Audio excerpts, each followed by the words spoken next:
एक ही घर के सभी 3 क्रांतिकारी युवक फांसी पर चढ़ाए गए।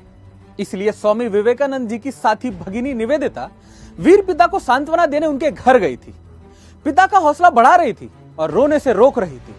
तब उन हुतात्माओं के पिता कहते हैं, मेरे तीनों बेटे फांसी पर गए, इसके दुख से नहीं रो रहा हूं। स्वतंत्रता के मुक्ति के यज्ञ में आहुति के लिए मेरे पास 3 ही बेटे क्यों थे, इसलिए रो रहा हूं।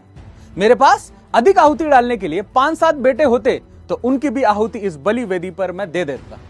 वह 3 क्रांतिकारी वीर थे, चापेकर बंधु।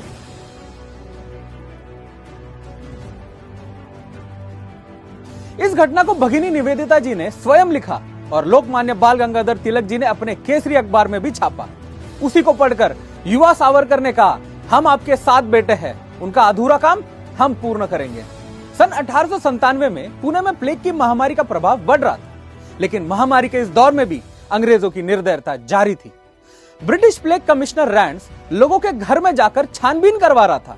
तर्क यह दिया गया कि प्लेग की पहचान करने के लिए सबको अपने वस्त्र उतार कर दिखाने पड़ेंगे और खुलेआम वहां की महिलाओं को निर्वस्त्र करना शुरू कर दिया। लगातार हो रहे उत्पीड़न ने आखिरकार चापेकर बंधुओं को इस फिरंगी के खिलाफ कदम उठाने में विवश कर दिया। 22 जून 1897 की रात रैंड्स और लेफ्टिनेंट अर्स्ट क्वीन विक्टोरिया की ताजपोशी की 60वीं वर्षगांठ पर गवर्नमेंट हाउस में आयोजित उत्सव से लौटते समय ही चापेकर बंधु ने उन्हें गोली मारकर उनकी हत्या कर दी।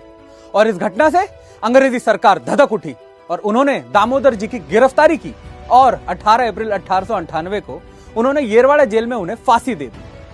फांसी का फंदा चूमने से पहले वो भगवत गीता के श्लोक का उच्चारण कर रहे थे। उनके आखिरी श्लोक का अर्थ था कि यह शरीर नश्वल है और इसके नष्ट होने पर हमें दुख नहीं होना चाहिए। बाद में बाकी दोनों भाइयों को भी पकड़ लिया गया और 8 व 12 मई 1899 को चापेकर बंधु और उनके मित्रों को गिरफ्तार करके फांसी की सजा दी गई। मित्रों, स्वराज का नारा दिया था बाल गंगाधर तिलक जी ने, लेकिन उनके पूर्ण स्वराज के नारे को वास्तविकता में बदलने के लिए बलिदान दिया था चापेकर बंधुओं ने। लाला लाजपत राय जी ने लिखा था कि वास्तव में भारत की क्रांतिकारी आंदोलन का जनक चापेकर बंधु ही थे। युवा अवस्था में ही खुद को इस देश पर न्यौछावर करने वाले, मां भारती के स्वाभिमान और स्वराज के लिए हंसते हंसते फांसी के फंदे पर झूलने वाले महान क्रांतिकारी चापेकर बंधुओं को हमारा कोटि कोटि नमन।